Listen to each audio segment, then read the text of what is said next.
Hello and welcome guys, तपाईँहरूलाई आज फेरि पनि यो ब्लगमा स्वागत छ। र फेरि पनि हामी लामो यात्रा गरेर आफ्नो सन्डेको यात्रा हामी यहाँ पुगिसकेका छौँ। र हामी चाहिँ कहाँ छौँ भन्दाखेरि चाहिँ यो चाहिँ तपाईँको यसलाई चाहिँ गढी भन्ने गर्दछ। र मेरो साथमा छ यहाँ ऋषभ भन्ने, हामी दुईजना चाहिँ फेरि पनि यहाँ आज सन्डे चाहिँ आज हाम्रो छुट्टी भएको हुनाले चाहिँ आज हामी यहाँ घुम्दै हामी आफ्नो रुमदेखि चाहिँ बाहिर निस्केको छौँ।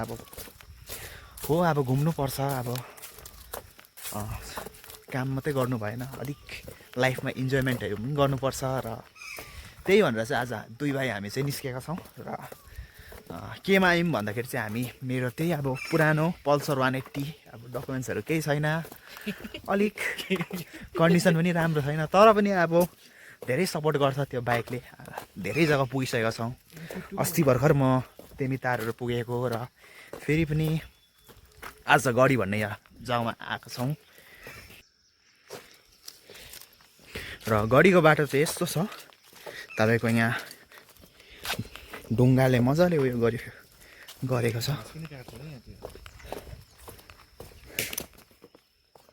नफुटाऊ है, नफुटाऊ, मिलनको तिरौला नि फेरि 5000 को हेलमेट अरे। सब केही भन्नु छ तपाईँलाई? अलिकति एक दुई शब्द उहाँले चाहिँ अब एक दुई शब्द भन्दा चाहिँ केही भन्नु छैन भनेर चाहिँ अब एक दुई शब्द उहाँले चाहिँ राख्नु भएको छ। र फेरि पनि यहाँ चाहिँ अब अलिकति डिजाइनहरू यहाँ बनाएको छ। अब गढी घुम्नु आएको मान्छेहरूले अलिक काम नपाएर होला बनाएको होला। र गढीको बाटो चाहिँ यस्तो छ। र यहाँदेखि चाहिँ तल्लो गाउँहरू पनि देख्ने गर्छ। तल अब स्कुलहरू, उपर एउटा बाँदर पनि छ, यहाँ भिडियोमा देखिँदैछ होला। पर एउटा बाँदरको बच्चा रहेछ। रेसप साथी त हिँड्ने त हो।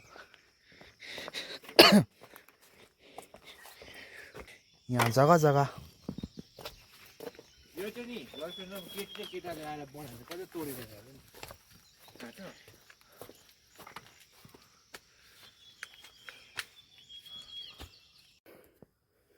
र गाइस यो चाहिँ म कहाँ छु भन्दाखेरि चाहिँ यो गढीको उकालो उयो राजा महाराजाहरू चाहिँ कुनै पनि अट्याकहरू हुँदा चाहिँ यहाँनिर चाहिँ अब लुक्ने गर्थ्यो भनेर चाहिँ यहाँ चाहिँ भनिन्छ। र गढीको चाहिँ यहाँ निकै माथि आइसकेँ, गढीको मन्दिरको माथि। तर बाटो चाहिँ निकै लामो रहेछ। र यहाँदेखि हेर्दा चाहिँ अब निकै उकालो जस्तो लाग्यो।